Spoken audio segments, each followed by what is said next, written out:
با کمال احترام سلام عرض میکنیم بینندگان دائمی برنامه‌های تلویزیونی دوشنبه. ما گروه ایجادی کوشش میکنیم که در هر یک نشر برنامه کدبانوهای پرهنری را که دستپخت عالی دارند به برنامه دعوت نماییم. مهمان نوبتی برنامه ما هستند کدبانوی هنرمند موجیگل بابیه و شما را به برنامه لذت خوش آمدید میگوییم. تشکر. خوب میگفتید که امروز در این برنامه کدام نوع طعام را برای بینندگان آماده میکنید و با ما کدام محصولات لازم است؟ ما امروز یک طعام اروپایی. کدام محصولات لازم؟ محصولات از برنج، مرغ، جرقات، تخم از جگری زرد آماده میشه.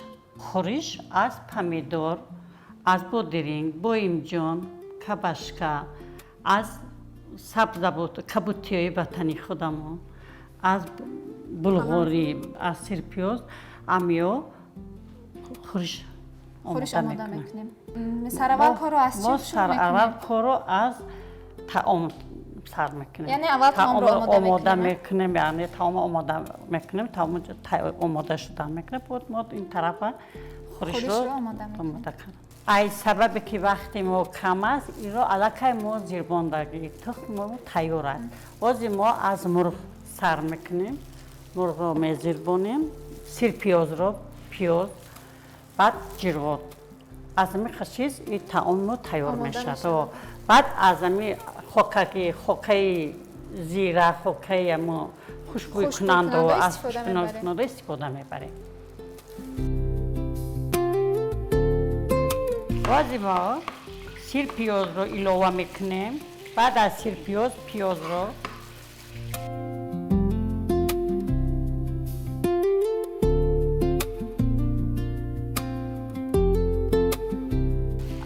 حالت‌های شود که برای آماده نمودن این طعام با ما یک از این محصولات‌هایی که شما گفتید دسترس نباشد. با جای این محصولات میتوانیم که یگان محصولات دیگر اضافه کنیم. میشه. گوشت گوسفند، گوشت بز، تسپاس میشد که من تخم کتی میشد که ماهی کتی همیو بسیار چیزا کتی میشه. همین خوراک دیگر خیلی نمیشه. یکم چیزی نمیشه. همش یک طعم میشه. همش یک طعم میشه. یعنی وابسته به ذوق خود. وابسته به ذوق خود کدبانو. همه طعامی که تیار میکنی با مهر و با همین صدقان میکنم. همین با حواس که همون کاری که کردی طعامت خوشمزه میبیاد. بعد از آن که پیاز رو انداختیم جرقات رو اضافه میکنیم. سرخوش رو مونده این الو با پس میکنیم. الو بی توبه پس میکنیم. شروع میکنیم از با خورش. تا خورش تیار شده نه این طعام ما هم تیار میشه. همین قدر جرقات کفایه است؟ کفایه است. این اکنون تا آماده شدن خوراک ما شروع میکنیم بعد خورش تیار کردن خورش. از چی آغاز میکنیم؟ ما از کبشکا. اول کبشکا رو میده ریزه کرده نمک با تر میکنیم. چگونه شکل قطعی ریزه میکنیم؟ نمی شکلی محتوب. من چی کمک کرده میتونم باشم؟ همین قلمفوری بلغاری رو تازه کرده میدادیم.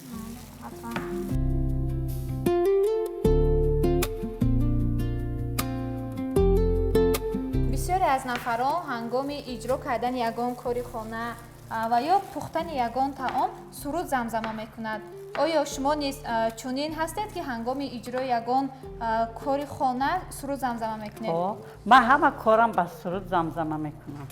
همه کاری شما نیز خانه سرود زمزمه میکنید؟ کاری خانه با جای کار با سرود زمزمه کرده یا یگان موزیکی نغز مونده گوش کرده کارم آرام کارم میکنم. خوب میتوانید که عین حال برای بینندگان تلویزیون دوشنبه اقلا 4 مصرع هم باشد سرود زمزمه کنید. تو جانانی منی، تو خندانی منی، تو جانانی منی جانی منی، تو خندانی منی جانی منی. تو را جانان مرا جانان میگم، تو را شان مرا پروانه میگم. تو یک شانیزی چند پروا نداری، چه پروایی مایی بیچاره داری تو جانانی منی تو خندانی منی تو جانانی منی جانی منی تو خندانی منی جانی منی تشکر زیاد آوازتان خسته نباشد سلامت باشید یک دانه بویم جان کفایه است بویم جان کفایه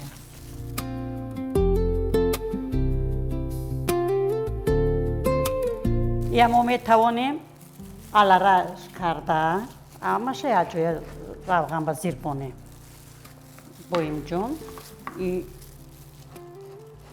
کباشکه هم یک روغن تصفان دادم میزنیم میگیریم همه‌شان یک جوی هم یک روغن جوش با میزنیم میگیریم بویم جان رو با همان شکلی که کباشکه را ریزه کردیم همان شکل خط ریزه میکنیم نه اگه با این سال کلانتر با این دیگه شکلش کمتر میده تا کمتر میده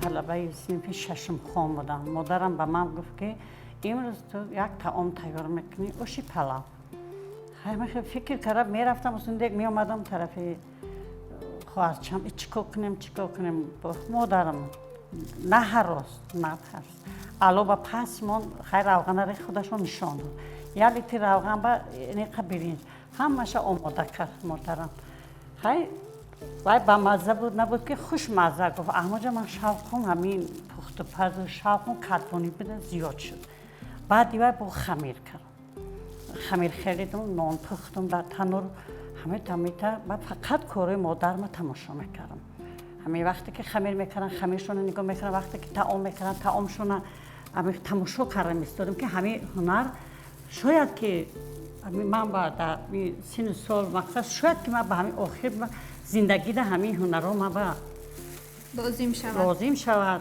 ممکن همین زندگی همین حساب من زندگی من پیش برم بعد من نگاه میکردم همه کارو شد که این من همه سمالک تمامی هنر میکنم دیگه سمالک هم میپزم حلواشم همه هنرهای آموختم همه هنرهای یعنی اولین طعامی که شما آماده کردین از اوشی پلاو بود از اوشی پلاو دویم طعامی که تیار کردم از اوشی بریده پیلافکا بسیار خوب که در یادتان مانده است در یادم مانده است حقا آدم که هنر نغز بیند آدم که با محبت که همین پخت و پز و همین کارا میموند همه الان ما میتوانیم در دیگه چی بگیریم در ظرف الهیده بگیریم بعد وقتی زیر باندن یجه برای این یجه ایسه سیو میکنه اینا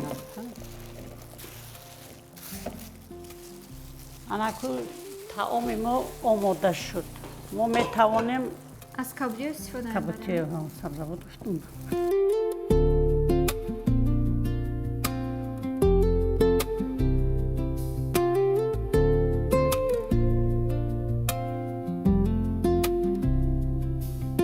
فرق ندارد که ما از کدام نوعی کابوتیو استفاده بریم مثلا میتوانیم که ما پودینه و یا یگان کابوتیو دیگه اضافه کنیم پودینه فقط ریحانه پودینه خوشمزه میکنه پودینه گشنیج میتوانیم ما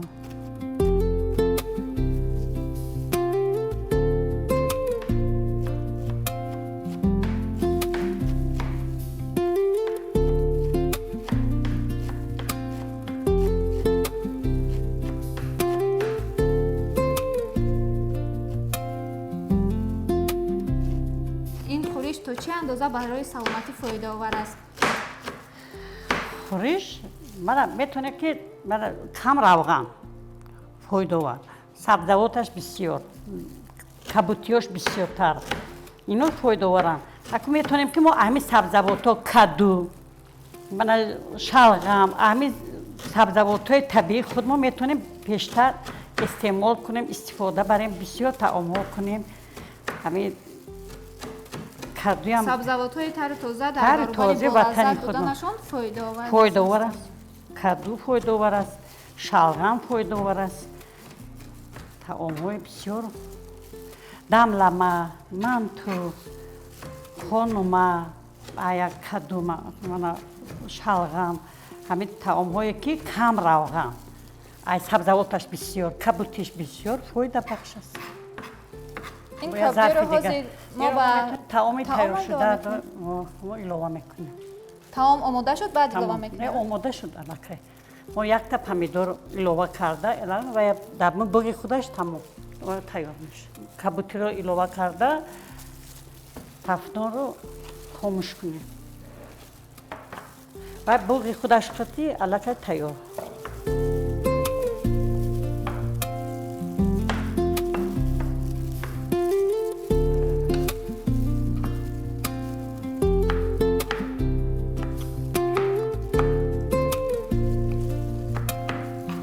وقتی که پمیدور رو ایلوه میکنیم به طعام باید کمتر انتظار شویم که وای بریان شود. ما انتظار میشیم وقتی که ما توه رو خاموش میکنیم توه تسپون است که اما بوقی توه بوق خوشرو ملایی میشد بعد ترشش خوشرو میبرد نباید این جوشد.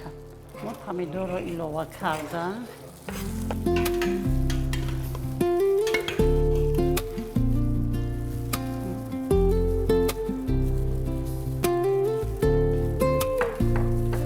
الکه طعام ما تیار. این همی بوی خودش تیار میشه.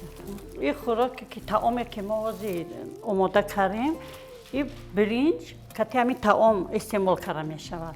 وزی ما برنج که این ایو گشنیج جگاری که ایو ما آمیخته میکنیم. وزی ما این رو برنج رو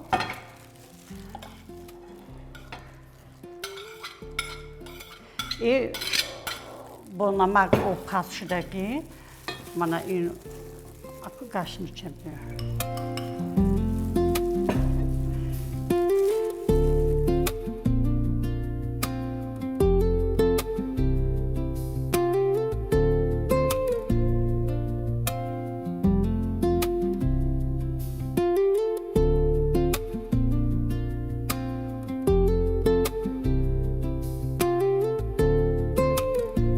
آشی اروپایی.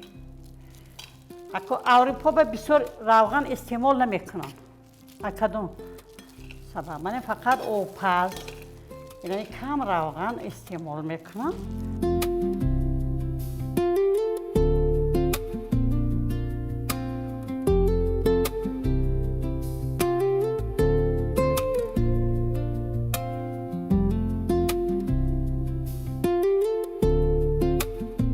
الکه تیار آماده شدیم.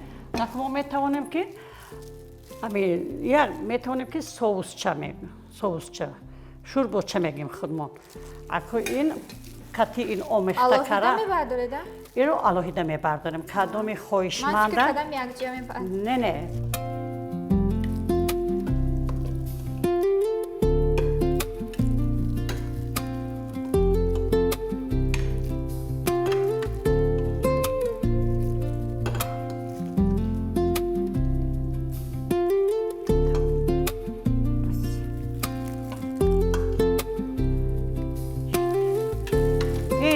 تخم را ما خیلی بر وقتر ما رو زیر باندیم. این آرایشی این رو با می آش با همون برنج می استعمالش میکنن. برای که نمود ظاهریش زیباتر شود. ظاهریش زیبا شود. خواهشمندان میتونن که کمک از شربت این گرفته مرغ قطعی میتونن که گوشت قطعی مرغ قطعی میتونن که مرغ قطعی تخم قطعی استعمالش کنن. همین سبب وابسته به خواهشی خودش.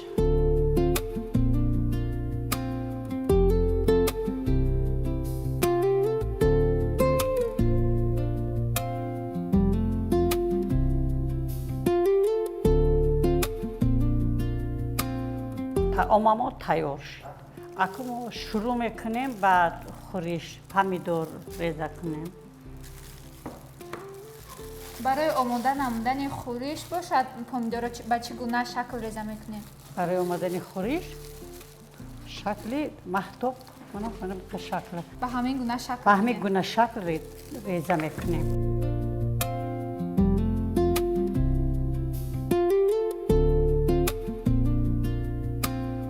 من چی کمک کرده میتونم؟ میتوانید که پودرینگ رو با من کمک کنید شما. بادرینگ رو رزه کنم؟ به همین گونه شکل به همین گونه شکل. از میانه بولا کردم بعد.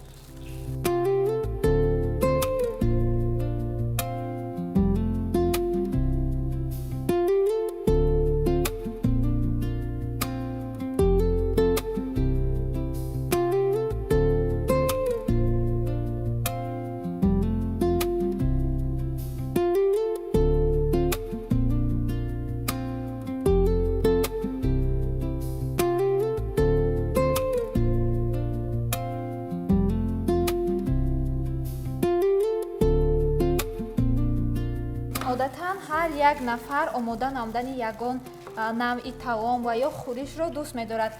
شخصاً من آماده نمودن آش پلو رو دوست می‌دارم که می‌خواهم در وقت‌های خالگی بیشتر آش پلو آماده کنم.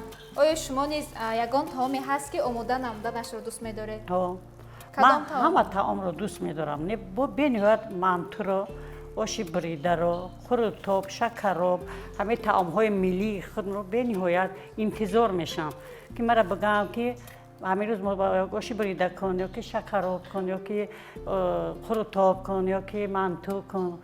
همین طعام‌ها رو من انتظار میشم بنیاد با محبت من تیار میکنم. یعنی شما بیشتر آماده نمودن خوراک‌های ملی رو دوست می‌دارید؟ بهترین. من پسند خوراکایی که شما گفتید آماده کردنش رو دوست می‌دارید، دشوار نیست که این گونه خوراک‌ها رو آماده می‌کنید. بانویی که همین هنرش رو دوست داشته یگان چی مشکلی نمی‌بینه پیش وی با. یعنی اگر شخص کار رو دوست دارد، من بازم میگم که من انتظار میشم بگم مانتو آش بریده کدبانی هنرمند با هیچی مشکلی نمی‌بینه.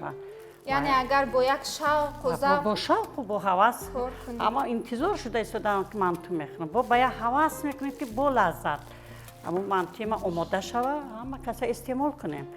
یا که آش بریده ها هست بسیاری هایی که آش بریده میگه واه میگه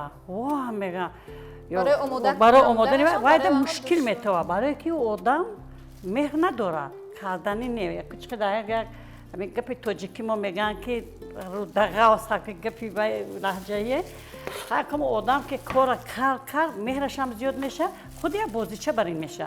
وای مانتو های وای آش بریده های وای حولای وای دیگه سومالک هست که 20 نفر میکوبن. نه که من خودم تنها یک سومالک تیار میکنم. برای چی؟ برای که محبت زیاده همین هنر رو با. اکر افغانی ما تسبیح. ما میتوانیم اول بایم جان را سرخ کرده میگیریم.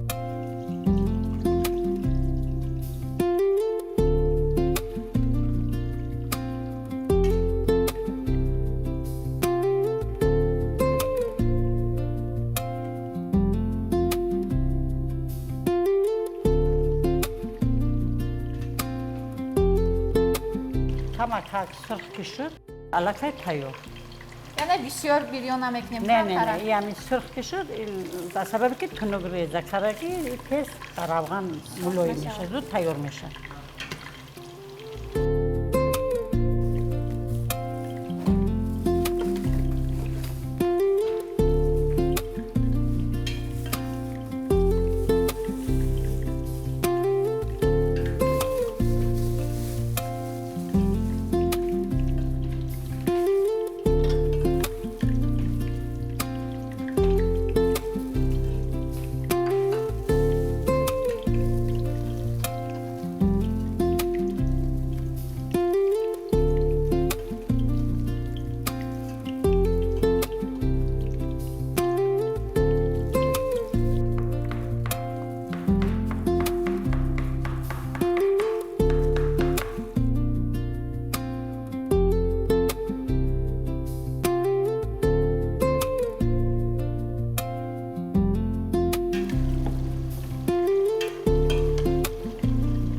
این با میتوانیم که سبزی هم علاوه کنیم.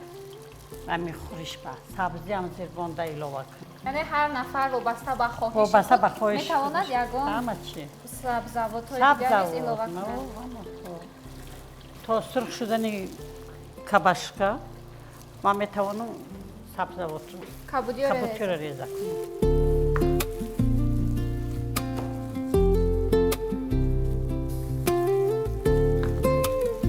то чӣ андозае ки кабудиёро хурд реза кунем ҳамон қадар таъми хӯрок ва ё хӯриш болаззаттар мегардад. бо лаззат бо сифат мебиёд.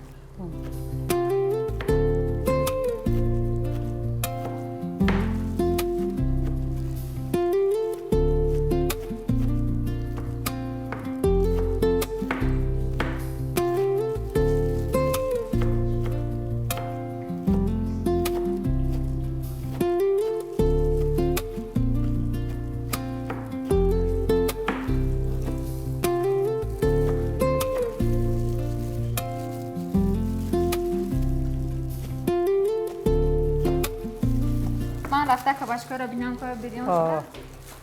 Тайёр.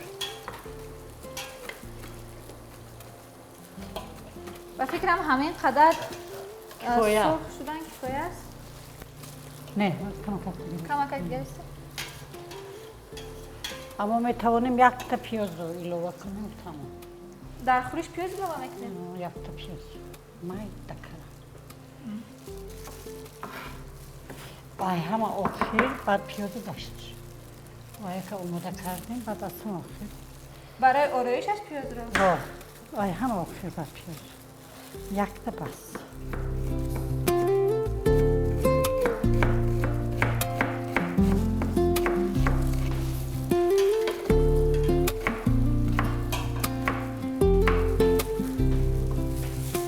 ман ин тарз реза мекунем як намуди. Дидӣ? бояд пиёзро чӣ қадар хурд реза хурд кунем. реза мекунем. худе ки мантуда реза мекунем. ҳамин хеле майда реза мекунем ки таъма ҳамин катиёвай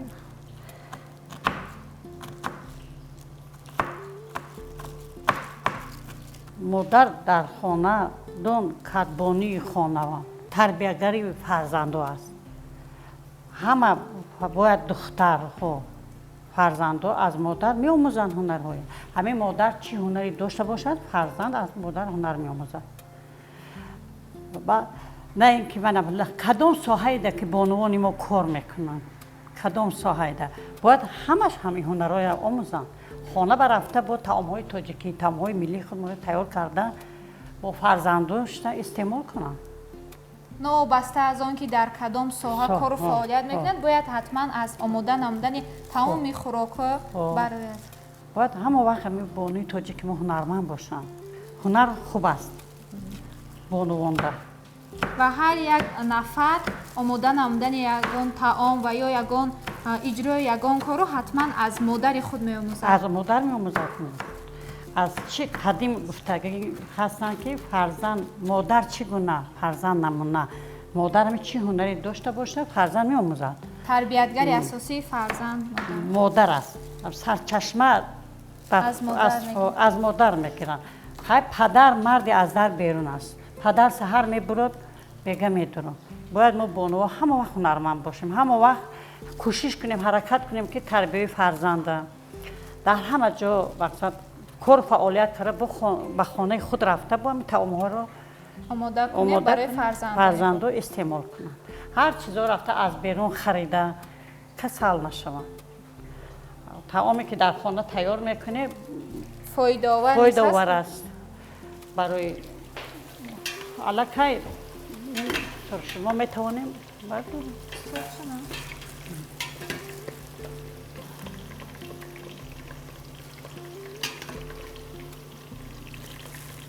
ҳамин таомҳоам ки дар хона тайёр кардем, хӯришҳоам фарзандоям ки истеъмол карданд, ин фоидабахш аст.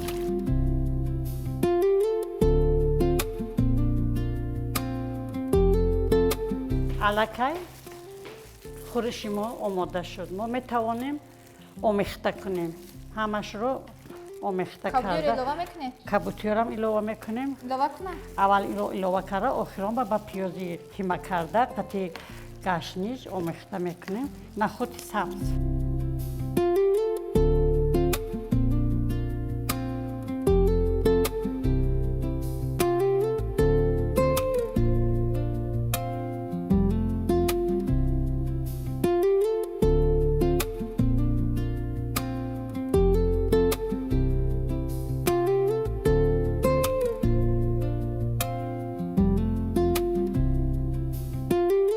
نخود سبز رو ilova کنیم همش چقدر ilova کنیم؟ همش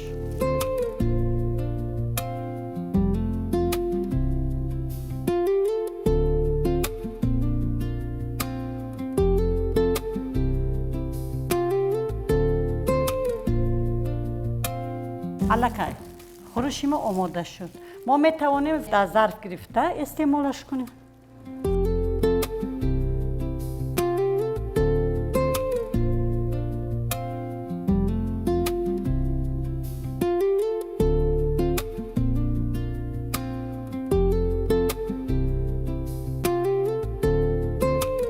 بینندگان عزیز خورش و همچنین طعام ما آماده شد. پس بیاید یک جا میچشیم. بینندگان عزیز پیش از آن که ما طعم این طعام رو چشیم باید در ظرف الهیده کمی از برنج گیریم و کمی از زیربکش.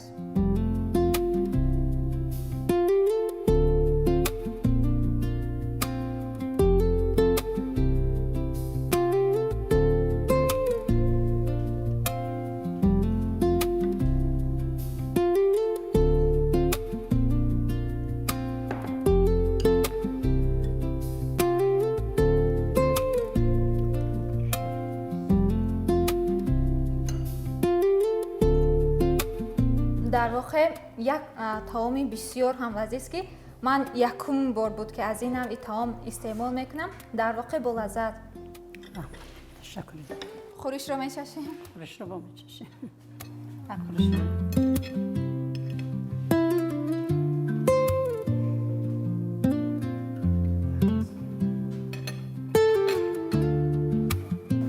بسیار هم یک خورش با لذت. تشکر.